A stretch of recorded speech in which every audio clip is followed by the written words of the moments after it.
Welcome, everybody. We're so glad that you could be here with us for today's roundtable on building strong pro bono programs for immigration legal services. I'm Jennie Guilfoyle. I'm the legal director at VECINA, and I'm going to be the facilitator for today's roundtable. I have been working in the nonprofit immigration space for almost 25 years now in a variety of different organizations, and much of that time spent doing training and supporting nonprofit practitioners and also pro bono practitioners.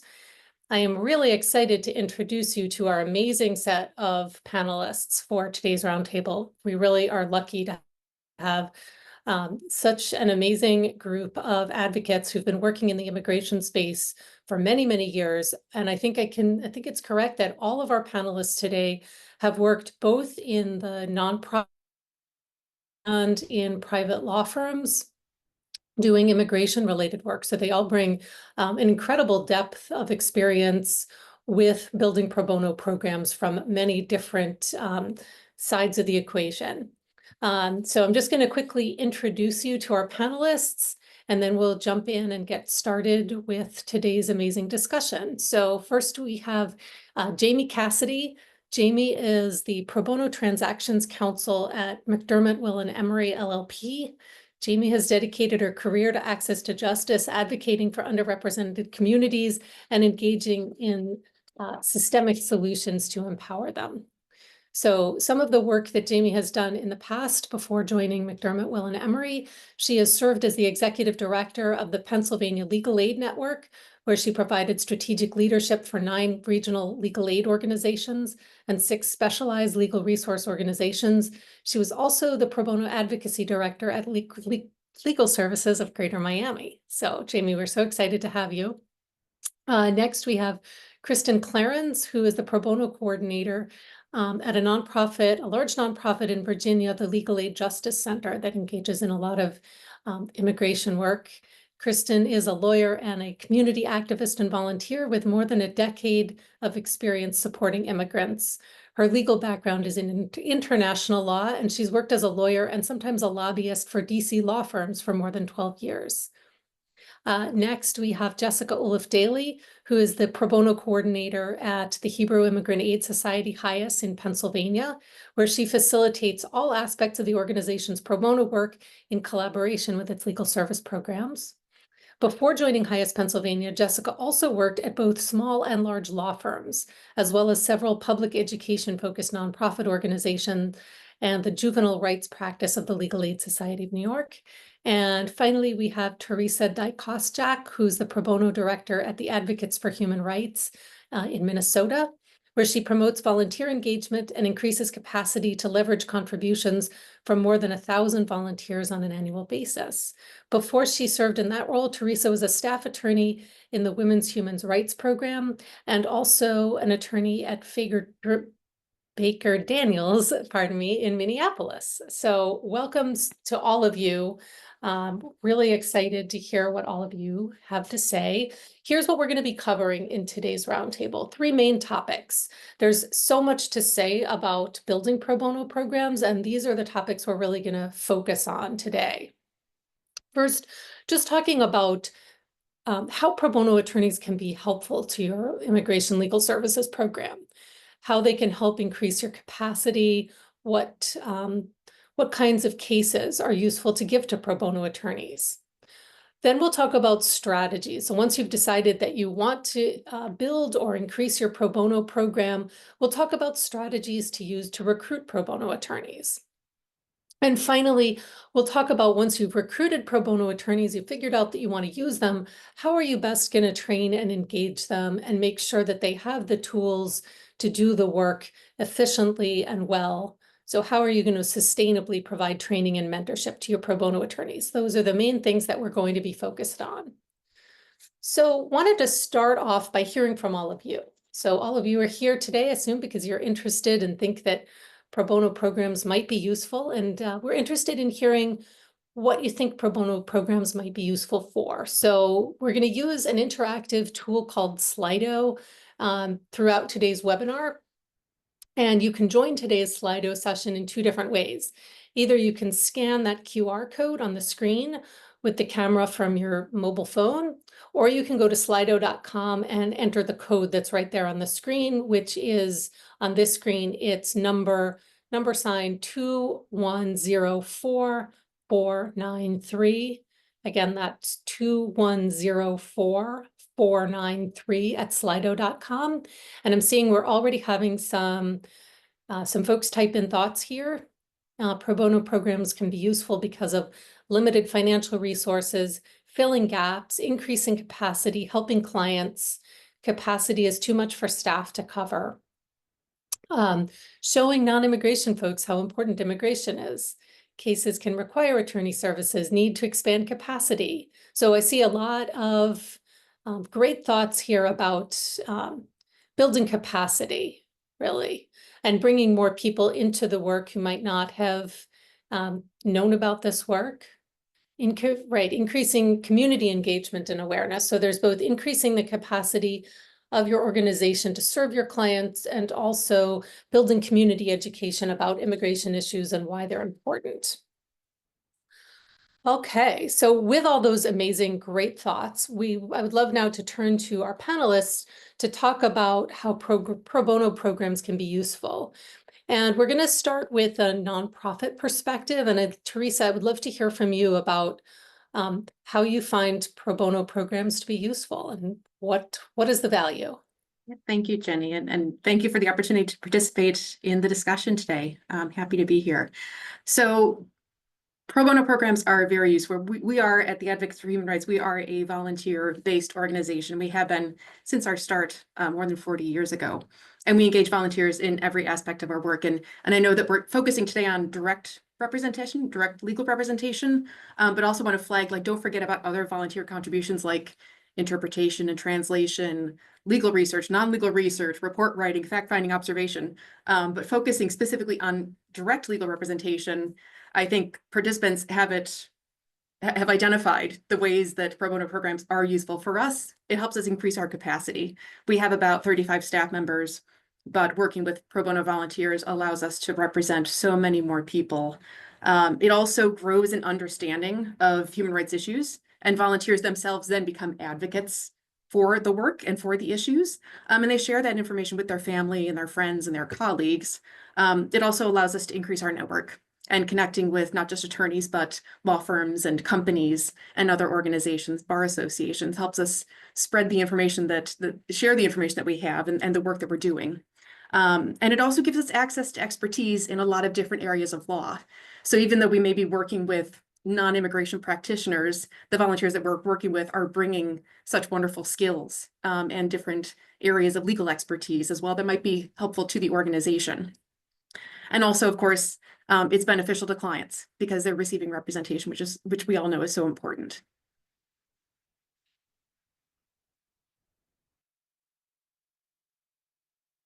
Right. I want to turn now to the law firm perspective. That's really helpful to hear, Theresa. And I'm actually going to turn to Jessica. Jessica, I know right now you're working in a nonprofit, but I know that you've been an associate yourself at some large law firms and engaged in pro bono work. And interested to hear from your perspective as somebody who was an associate at a big law firm, how pro bono was helpful to you and to your firm. Great. Thanks, Jennie. So I think there are so many ways that pro bono programs at big law firms and small law firms benefit the firm itself, individual associates, and the clients, of course. I think I started my first pro bono project when I was a summer associate, and I worked at the same law firm from 2008 until 2018. And over the course of that time, my pro bono practice both developed legal skills that I was then able to use on billable matters, everything from building my confidence when talking to clients, my ability to synthesize information and send it up the chain to partners and senior associates that I was working with, giving me an opportunity to display leadership characteristics and qualities that were then recognized by the senior associates and partners I was working with, and then, developing those skills, my ability to delegate work to junior associates as I became more senior and to paralegals as I became more senior. So really like up and down the scale, I think, or up and down the chain within a law firm, I was able to develop techniques and skills that I was able to use both in my additional pro bono work and in my billable practice. I think it also sustained me emotionally and, fed part of my psyche and my soul that maybe some of my billable clients didn't always feed. So it kept me at the firm that I worked at for 10 years. And I loved the firm that I worked at for 10 years. And I think my pro bono practice there, in addition to my billable work, I loved having the opportunity to do all of that and not feel like I had to choose just one kind of practice or a different kind of practice. And then you just never know also where your pro bono practice is going to take you. It sharpened my brief writing skills, it sharpened my research skills, and then obviously like introduced me to immigration law, which is where I practice now. So I think it's just really, it really has so many positive, so much positive impact on the associates and on the practice. And then I think like the last thing I would say is I think it's a recruitment tool for law firms. I didn't know as much now as I do now about pro bono. So I can't say that it was a big factor when I made my decision in what law firm to go to, but that was 2008. And now I think the world, knows even more about pro bono. And I think a lot of law students I know from both from when I was at the firm and also, working with summer associates on projects now at HIAS Pennsylvania, it's something they do think about. It's something that the firms are really, talking about. And so I think it's something that benefits the firm itself also. Thank you so much. That then brings us really into the next question. So there are a whole host of reasons for nonprofits and for law firms to engage in pro bono work. It's then really important, though, to think about what kinds of cases are best for pro bono attorneys. I think many pro bono attorneys come into this work with really no background or very little background in immigration. I know certainly at VECINA, where we support pro bonos ourselves, we very much design all of our materials with pro bonos who have no background in this in mind, because that's often the folks who are coming to do this work. And so unless you're only recruiting immigration attorneys to do pro bono work, you really do need to think about, okay, what kinds of cases are best suited for pro bono attorneys who do have the time to do this work and bring a lot of skills, but not necessarily the immigration law and procedure background knowledge and skills. So I would love to hear from, have a discussion now about, from a law firm perspective and from a nonprofit perspective, what kinds of immigration cases are really best suited for pro bono attorneys. And I want to turn to Jayme to ask about, from a law firm's perspective, like what are you looking for? What kinds of cases do you see as best suited for the attorneys at your firm? Sure, yes, thank you. So I would like everyone to approach like the case type from the client and the attorney perspective, almost like it's going to be a first date that you want to turn into multiple dates, maybe not a perfect love match, but multiple dates. And from that perspective, the first thing you have to have for a case to be successful is that the client has to be engaged and an active participant. So the client that, from your perspective, when you're vetting, is difficult to reach, maybe transitions more often than not. And I know in the immigration space, that's very difficult sometimes for clients. They may not be the best client for a pro bono placement. I'm not saying that we can't help them in other spaces, but maybe not the best for pro bono placement. A case where substantive competency is present from the pro bono attorney perspective, or can be easily acquired through training or mentorship. Making sure, you want the parties to be able to have an active dynamic relationship in the space that they're in. So making sure that communication barriers are eliminated. A lot of times from the pro bono placement perspective, the nonprofit perspective, they sometimes think that there is capacity within a firm or an attorney because they're taking an immigration case, say. That's not always the case. So being active and making sure that the firm or the pro bono attorney has capacity with interpreters or translation services, if that's a necessary element for case success.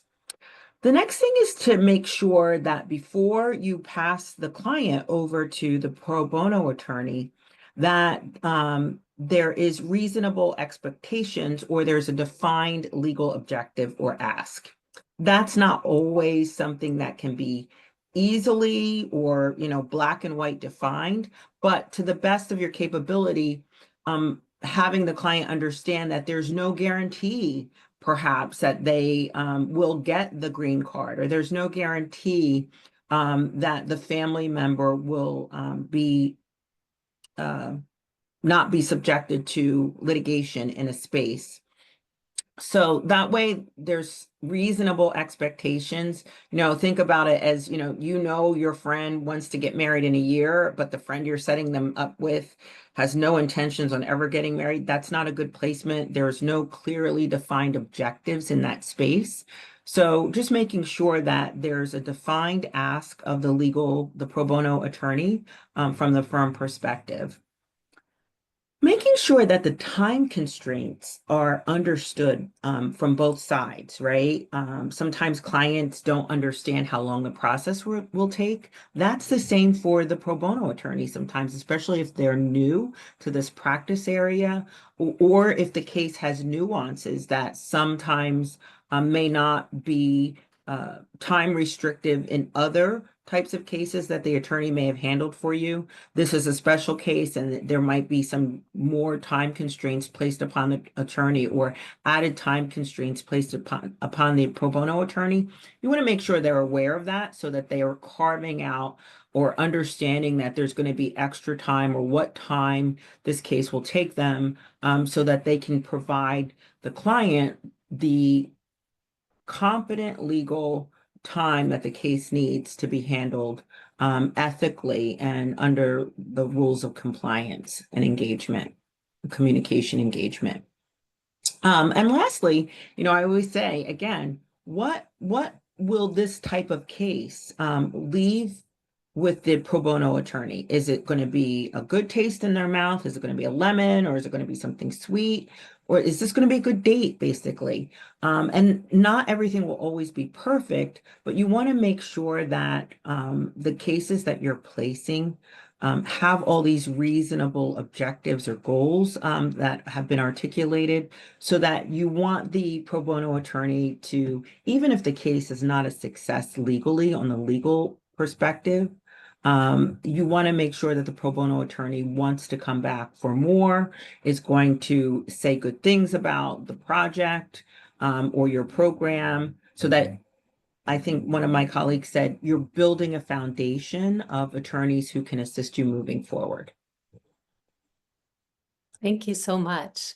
I have a quick follow-up question, Jayme, based on you talked about a number of different factors, one of them time. And I know certainly at VECINA, we've sometimes heard from pro bono law firm partners that law firms might prefer cases that don't stretch on for years, and that can be challenging. What's your thought on that? Yeah, so I think cases that go on are best placed with pro bono partnerships and relationships and firms that you have developed over time, right?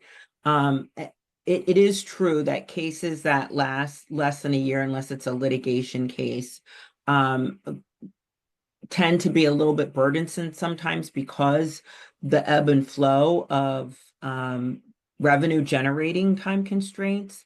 Also, quite frankly, turnover.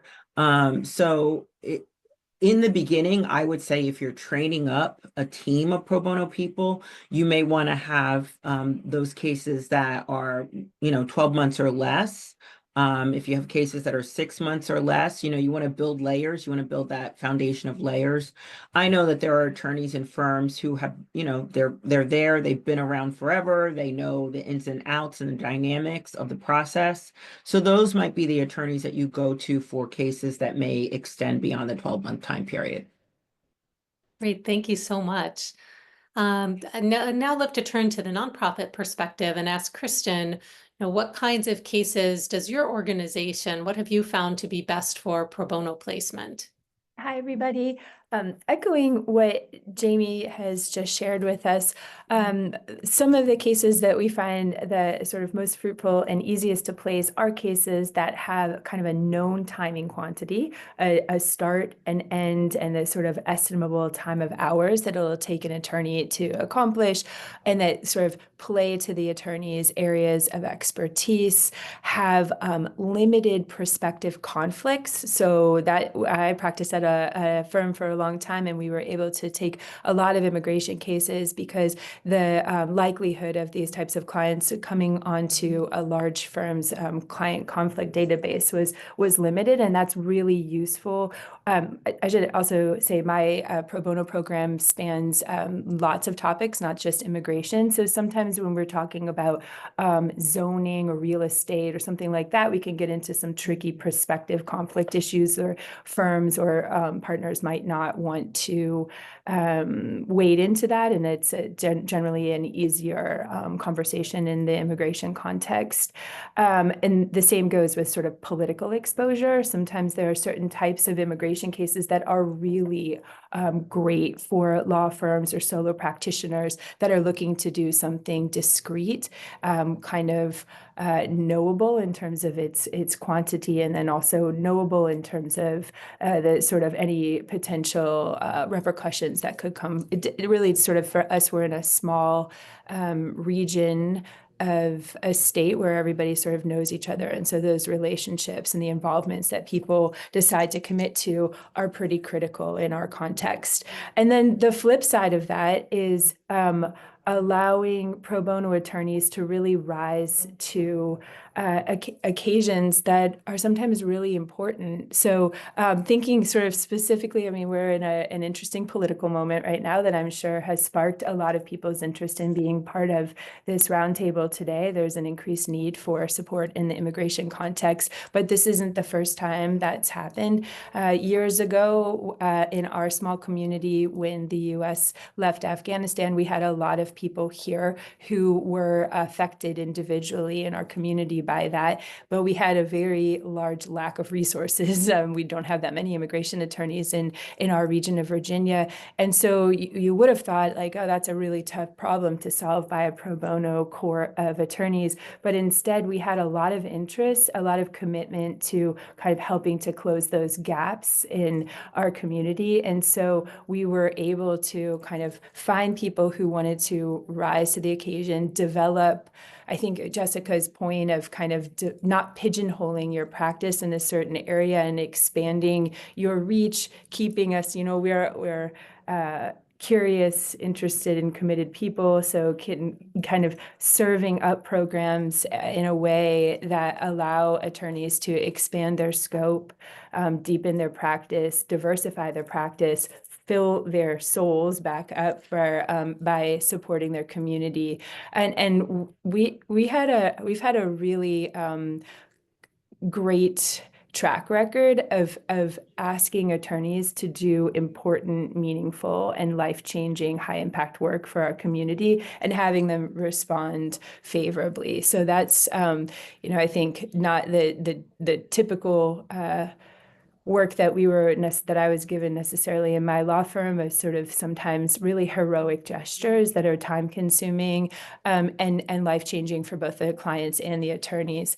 And especially in our region right now, we're seeing a kind of a overlap in practice areas. So we have attorneys here who've developed some immigration expertise, and we're now needing some constitutional or criminal expertise. And so knowing our community, knowing their interest areas, knowing what kind of keeps them up at night, either personally, politically, spiritually, all of these different things, and being able to kind of make those connections, I think those are what make the most powerful pro bono placements in our particular circumstances here in Virginia. Thank you so much, Kristin. That's really helpful. I'm wondering if I could ask you a follow-up of, would you be able to sort of share specifically some of the kinds of immigration matters that you place with pro bono attorneys? Yeah, so I mentioned a kind of a perfect example is the Afghanistan legal support program that we started here. We saw a need there, and we developed a training program to help people who were had recently evacuated and arrived in our country, or were trying to evacuate their families who were still affected.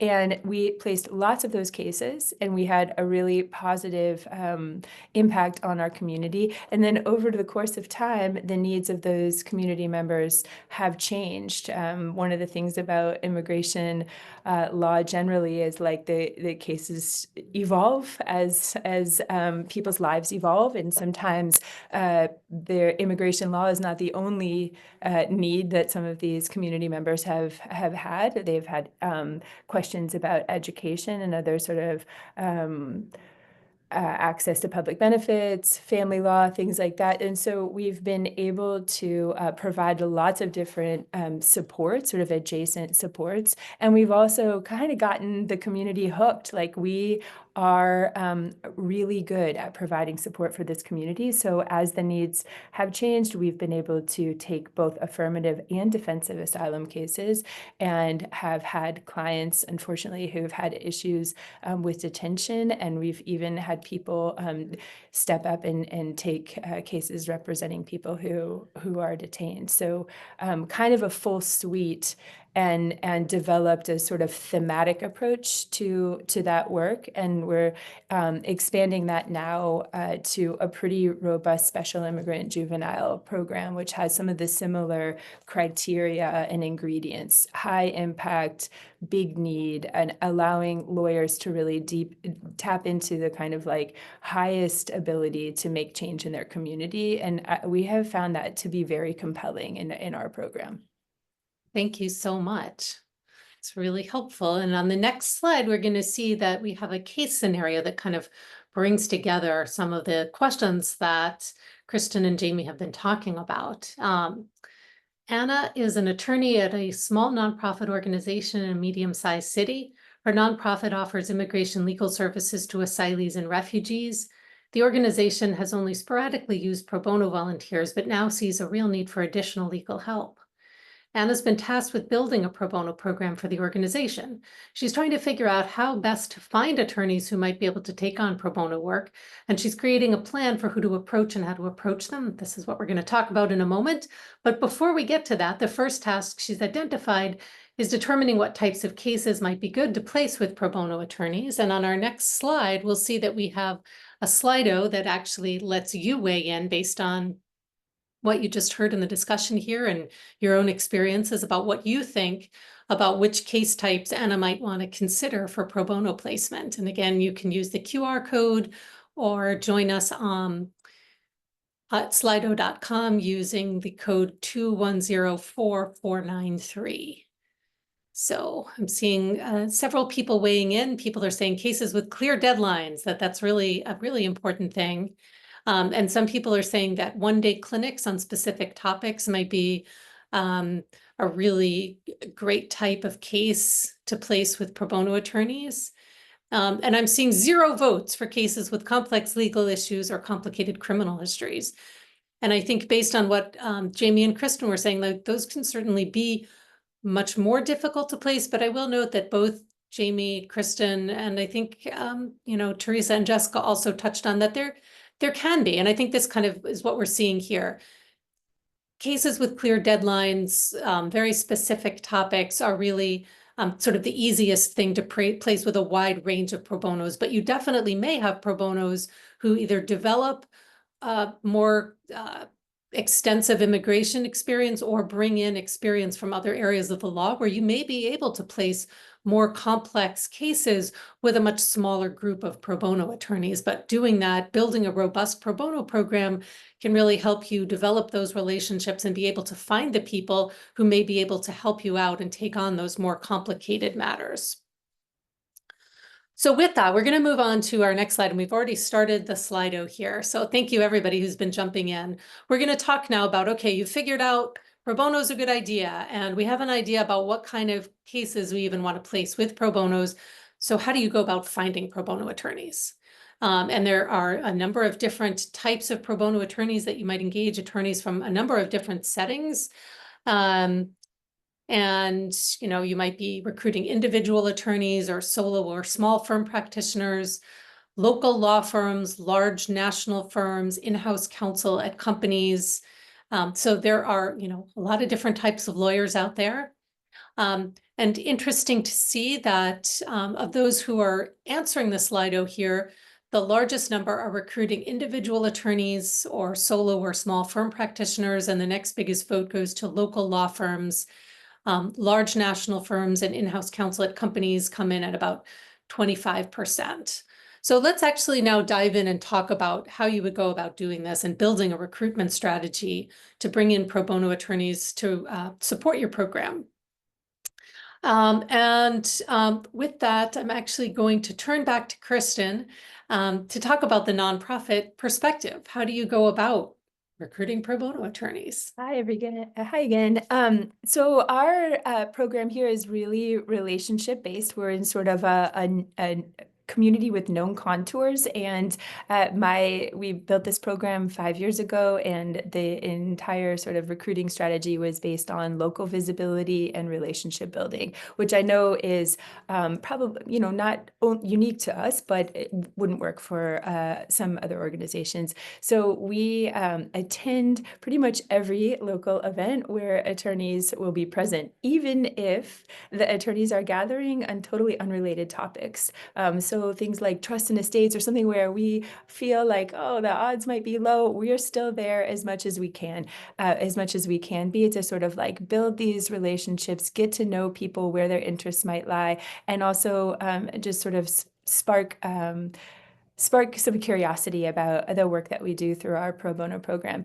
When we're not able to attend enough local events to get a good return, we develop local events. So we developed our own annual and pro bono week, which has become quite a thing. And that that we've become sort of famous in that sense. We offer a few CLEs, a couple of lunches, and also just some community gathering, which has been really critical to the program's success, is sort of like being part of a thing. And so that if you're starting from scratch, or and you're in a community where you might be able to generate that momentum or that buzz, I really encourage it, because it has made people want to connect with us and be part of what we've got going on. So we built it, and then they came. There's the tried and true way of doing CLEs, offering credit both to the presenters and to the attendees. That's been really useful. It's not been our only tool. It's also important to understand the timing needs of credits for different people in your organization. For us, it's pretty consistent. Most of our folks are Virginia barred, and so we have a schedule throughout the year that works for them. But that's something to look into if you're in a different circumstance. We develop relationships with local firms and local individual and companies that have in-house counsel, but that's not a really big part of our recruitment strategy here. The biggest and my favorite is that we are huge proponents of celebrating our attorneys, really giving them the credit that they deserve for the awesome, truly life-saving work that they do. So we do that in a lot of different ways. this. We have like periodic shout outs at these events. Like sometimes I'll just try to like make some buzz and always ask people beforehand, because as I said, some people are very sensitive about getting publicity or not about the pro bono work that they do for a variety of personal reasons. But shouting out both in in-person events and in newsletters, trying to hit that delicate balance of not flooding people's inboxes with unnecessary newsletters. So we always do a shout out with an ask or an invitation. And then the other thing is just we try to do a couple of just pure parties every year where we buy you a beer or a glass of wine or a coffee for contributing so wonderfully to our community through legal skills. And that's a big, that celebration component is pretty core to our program's success. Thank you so much, Kristin. I'm going to turn now to Jayme to talk about the law firm perspective of, what's helpful to you when nonprofits approach you. But I also know that you were on the other side of the coin doing recruiting pro bonos yourself. So if you also want to bring in that perspective, that would be incredibly helpful. So I think Kristin said the magic word, and that's relationships. Developing a contact in the firm that's your go-to to build relationships, and then also maintaining relationships with the attorneys who take cases with you, with some of the things that Kristin also spoke about.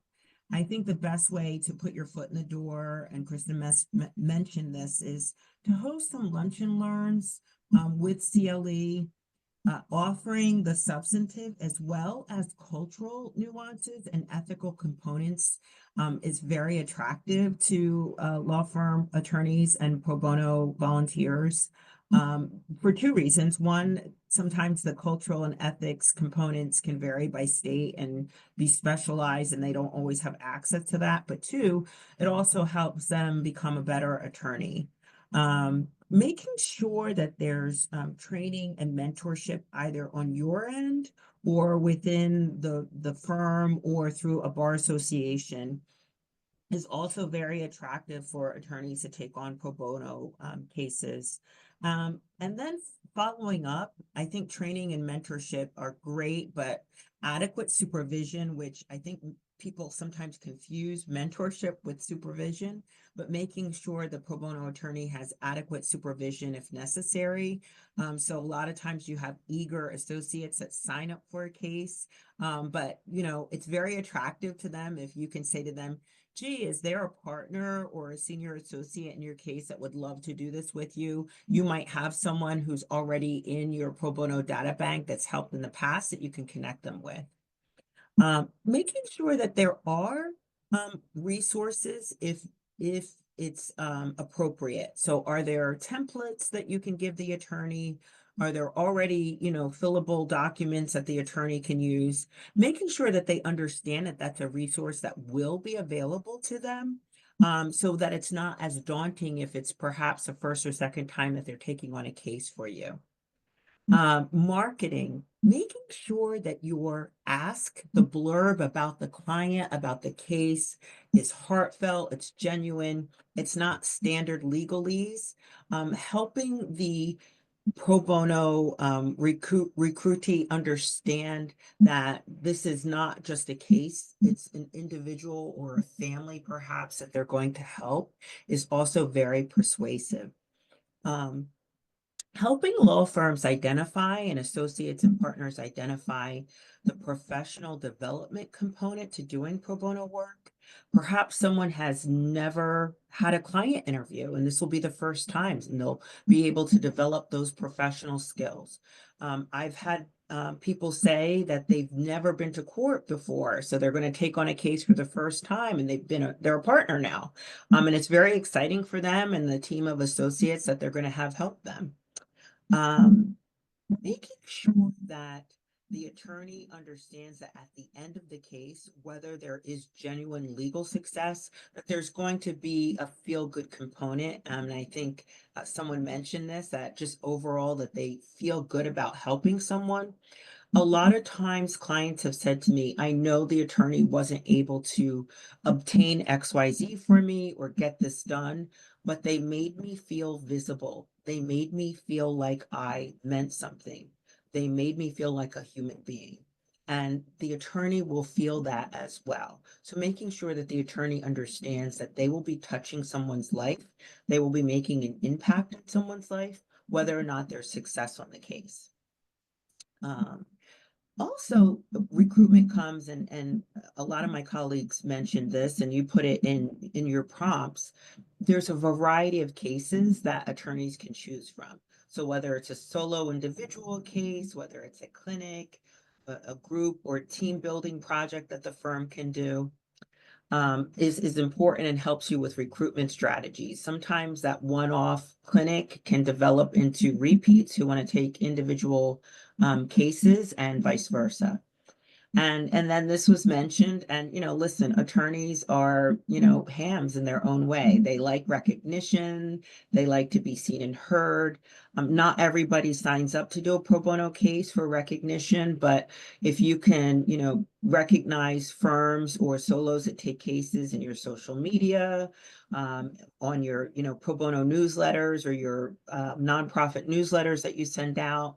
There's certainly pro bono month. Some firm pro bono organizations do things on a monthly basis where they recognize people. I love the idea of, a glass of wine or beer also helps with building those relationships and making connections. Thank you so much. Many great ideas that are going to feed into our next case scenario and then our final Slido. So Anna, just to return back to Anna, our fictional attorney who's designing a pro bono program. Anna's determined which cases she might place with pro bono attorneys, and now she needs an outreach strategy, which is what we were just hearing wonderful thoughts about from Jayme and Kristin. Anna's considering reaching out to a small local law firm, but not sure of the best approach. She's also thinking about contacting the local office of a national law firm and wondering if her approach there should be different. And she's brainstorming ways to interest her state's bar association in her organization's work. And I think we heard great ideas about all of these things from our speakers. And this final Slido on this topic will allow you all to weigh in on some of the recruitment avenues that you might want to pursue. So interested to hear what everyone thinks. Again, you can join the Slido via the QR code or online at slido.com using 2104493.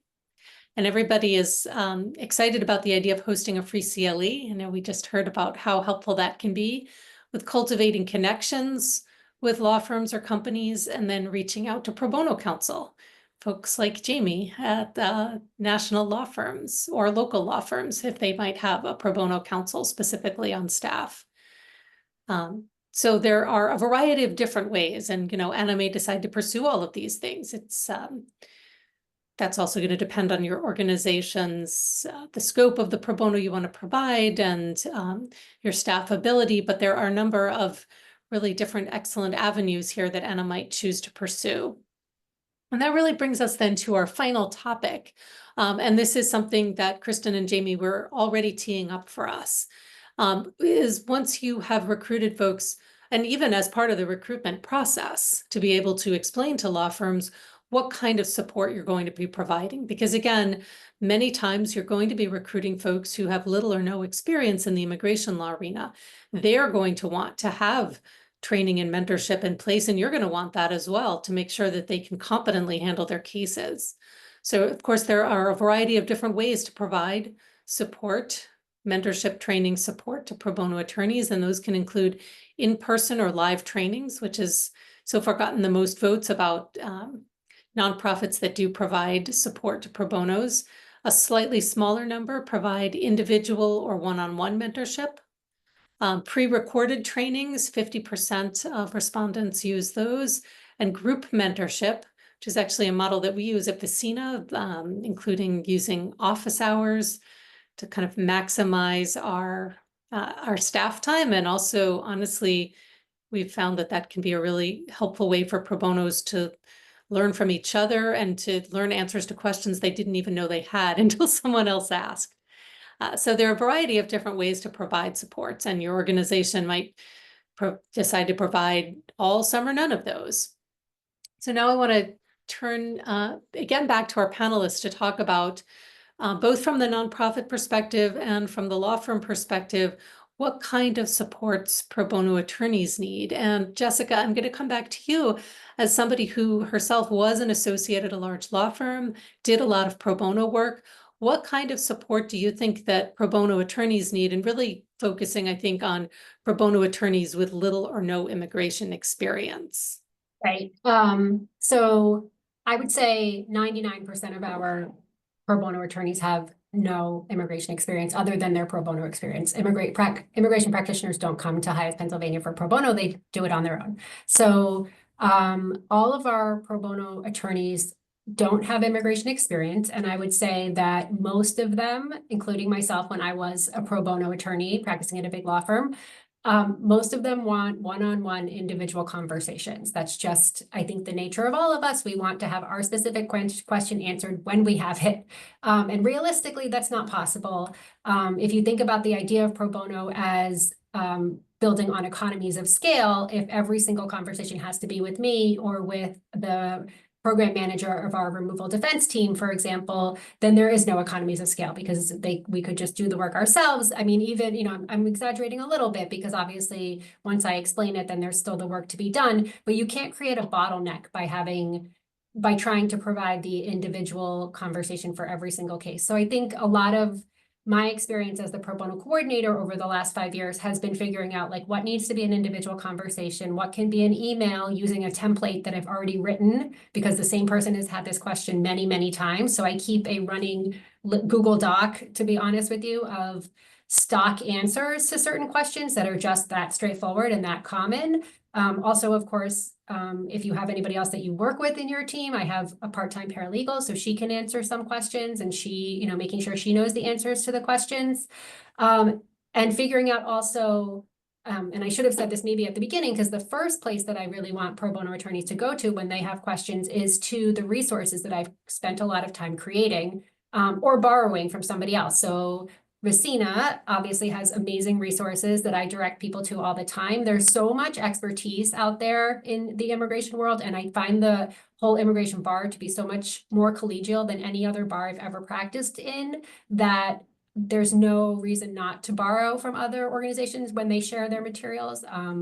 That being said, so much of immigration work is very client specific, that there's never going to be like a one size plug and play answer to every question. It's always going to be fact specific. It's always going to be individualized, but you can start with a really good template from someone and then pull out the details and say, this isn't applicable, or you have to also consider this for this client, but at least there's places to start. So to be really specific and nitty gritty here, I maintain for each of the areas that we do pro bono work in, which is about 3 large buckets, I maintain what I call a resource document, which is an online Google Doc that has live links to all the materials that I've pulled together. And then it's organized and curated by me and updated constantly. I mean, it's not perfect, but it's a really user-friendly way to make sure that pro bono attorneys can get the information and answers that they want. And it's live. It's kind of, I think, the 21st century version of what a lot of nonprofits used to create, which was like a binder. Like when I was a pro bono attorney and I took my first asylum case, I got a binder from the organization that referred it to me. But binders are static and only as good as the moment, whereas a resource document that's live online can be edited in the moment. And of course, we all know this world changes so much and so fast. It's nice to have something that's constantly updated with links. So that's my tool kit in the first place. I've also created a lot of, as VECINA has and as other organizations do, a lot of explainers and tip sheets and checklists. I think all pro bono attorneys want a guide that they can use. And then I also have to put a lot of disclaimers on them. Please, this is not to be copied. This is not to be, PDF'd and edited. People will do what they'll do, but you have to remind people, I think, to do the individualized work that they need to do. Thank you so much, Jessica. And I just want to, we're getting close to the end, but I just wanted to ask you really quickly, if you don't mind kind of remembering back to when you were like a new associate at a big law firm, how did it feel taking on a pro bono case, and like what kind of, support did you sort of feel you needed psychologically? Because our experience at VECINA has been that part of you need to give people the information, but you also want to make sure that people kind of psychologically feel equipped to do the work. Yeah. I think another thing that can be really helpful, I mean, obviously I was scared, right? And I think there's a lot that can be said when you're recruiting people around why it's valuable to have pro bono attorneys do it, why lawyers, I really like to talk to people about why lawyers have a lot of skills that are valuable to pro bono attorneys that we don't necessarily think of as our skill set because we don't know the substance of the law, but you do have experience with an administrative legal system, you've done forms, you pay your own taxes. So there's lots of reasons I like to remind like very junior and new people, not necessarily junior, because I have a lot of retirees that do this work. They've just never done this work before. They have so many skills that they're bringing to the table that they don't even think of as skills. So I like to talk to them about that. But also knowing that, I mean, when I first took my first cases, knowing that there was somebody I could email, right, or call, not having people like feel in any way like they are an island and that they're taking this case and they never can look back. And I hope that I'm able to be that kind of link to the organization at HIAS Pennsylvania now that I'm kind of on the other side of the desk. Thank you so much. And I'm going to turn finally to Theresa just to talk about at your organization, what kind of support you provide to pro bono attorneys and what have you discovered over the years pro bonos really need in order to be able to do this work and to feel like they can do the work. There are a lot of different ways, a lot of different resources that we make available to our pro bono volunteers. And one thing I will note too is that developing these resources, it can take a lot of time. It can take a lot of investment on the organization's behalf, but it's worth it investing that time in order to provide these sources, provide the support to volunteer attorneys. The other thing, it's also been very helpful. Every staff member at the Advocates for Human Rights, we're all committed to working with volunteers, and that is so helpful because there's a lot to do and a lot of things that we can be collecting and preparing. So we provide on-demand CLEs, we provide live CLEs, we have recorded trainings because we know people's schedules are very busy. We have templates and we have redacted samples. One of the things that we hear over and over again is, what does this look like? What are all the components of this particular type of case? You know, what's an annotated example of why you completed things a particular way, and is there a G28? What's the form look like? How about a template cover letter? All of the things that are going to help someone feel more confident in taking on a case. What are, you know, the typical issues that come up, and remembering that when you've been in immigration law for a while, the things that we take just as day-to-day occurrences might be different and new to volunteers that haven't practiced in immigration law previously. Like filing in immigration court is very different than it might be filing in state court or in federal court. We also provide mentor attorneys, and we have particular staff who are assigned attorneys in particular areas. So if someone is working on an affirmative asylum case, they contact one particular staff member. If it's a removal proceeding, another one. If it's a T visa, if it's working with an unaccompanied kid, we have designated experts on our staff that our volunteers can reach out to when they need to have those one-on-one conversations. But we also have office hours and informal discussions and updates, like just coffee meetings on Friday mornings that people can pop into, and then newsletters with ongoing updates of what is the latest news that is happening in particular areas. And of course, listening to volunteers about what they need and what would be helpful for them to receive that would help them take on cases. So a lot of different things. Thank you so much. And that brings us to the end of our case scenario and our final Slido. Now that Anna's figured out who she might reach out to, she needs to determine what types of support her pro bono volunteers will need as they embark on their work. She has a small staff and needs to figure out how best to deploy them to support her new pro bono volunteers. She wants to meet her volunteers' needs while ensuring that her staff still have time to handle their own cases. And I think we heard a lot of great ideas from Jessica and Theresa about the kind of supports that you might be able to provide in a situation like this. And on our final Slido, here's where you all get to weigh in on the kinds of support that you might want to provide to pro bono attorneys or that you're already providing at your organization. And you can join the Slido again through the QR code or online at slido.com. I see one person offering a thought here. Everyone is free to weigh in. And then we will have time for just one or two questions, I think, with our panelists. So interested to hear what kind of support people might want to provide as we live resource docs, office hours, templates, guidance, live mentorship.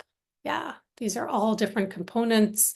There's kind of like the training that you do in advance, the training that you do while people are working on their cases, and the mentorship and practice supports that you offer along the way. Our panelists had a lot of great ideas about different ways to do that. So these are all great ideas as well. Group strategy sessions, mentorship, CLEs. That's terrific. Okay, we are going to now move to a quick Q&A with our amazing panelists, Jayme, Cassidy, Kristin, Clarens, Jessica Daly, and Theresa Dykoschak. So we had a few questions that were submitted through the Q&A. And so I want to ask all of you, any one of you to weigh in on how you would recommend adequately preparing attorneys who are not accustomed to immigration work for addressing the vicarious or secondary trauma they may experience as part of this work. So anyone, feel free to jump in. Yeah, I'll jump in on that. And I think I spoke about like the CLE process and having nuanced CLEs, both with the competency, the substantive competency, but I think preparing people for trauma-informed advocacy is a great ethics CLE or specialized CLE that some states have. And then having, again, the mentorship and support component to that for the pro bono attorney who may not have experienced this type of caseload before. But certainly preparing them upfront, I think, with a group dynamic CLE, so people can bring their different experiences to the table and share as much as possible ahead of time. Thank you so much. Do any of the other panelists want to weigh in on that? One of our introductory trainings that's available on demand is working with clients that have experienced trauma. And it's just so important from the beginning for new volunteers to understand where your client's coming from, and then also what your experience might be like. Thank you so much. And finally, we have a question, and this really is, I think we'll be able to kind of quickly touch on this because this is a bigger topic, but who signs the G28? Can pro bonos assist in a pro se capacity? Do you generally, have pro bonos sign G28s? I can just jump in quickly and say, I think it really depends on what kind of cases you're referring out. We do large refugee green card application clinics, and sometimes in those cases, one attorney is the G28 attorney for a lot of attorneys who are participating, and that works really well. But if you're talking about an individual asylum representation where the attorney is going to represent the client for could be 1, 2, 10 years, then I think it makes sense to have the attorney enter their G28. I think another thing that's important to talk to pro bonos about in advance is if you were talking about working with a team of attorneys, who's going to be the G28 attorney? Maybe it doesn't make sense for it to be the really junior associate on the team who might not be at the firm a year later, but instead make sure it's the senior partner who's going to be there. But if it is the senior partner, making sure that they understand about checking the mail and making sure things come to their attention. So lots of things to think about in that. But I do think it's really dependent on the kind of case you're talking about. Thank you so much, Jessica. And I just want to thank all of the panelists so much for being here today. And a huge thanks to Switchboard for hosting and making today's panel possible. And here again are the topics that we covered today, talking about how pro bono attorneys can increase the capacity of immigration legal service programs. We talked about some amazing strategies to recruit law firms and attorneys to handle pro bono immigration cases. And finally, we talked about strategies to use to sustainably provide training and mentorship to support to pro bono attorneys. So again, thank you so much to all of you for for sharing all of your wonderful insights today. Thanks, everyone. Thank you. Thank you. Thanks.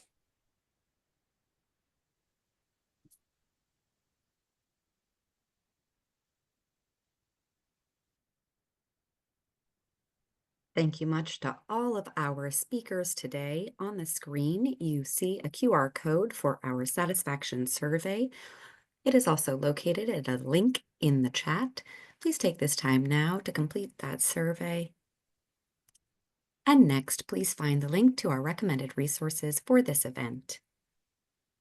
Stay connected with Switchboard at switchboard@rescue.org or on social media at SwitchboardPA.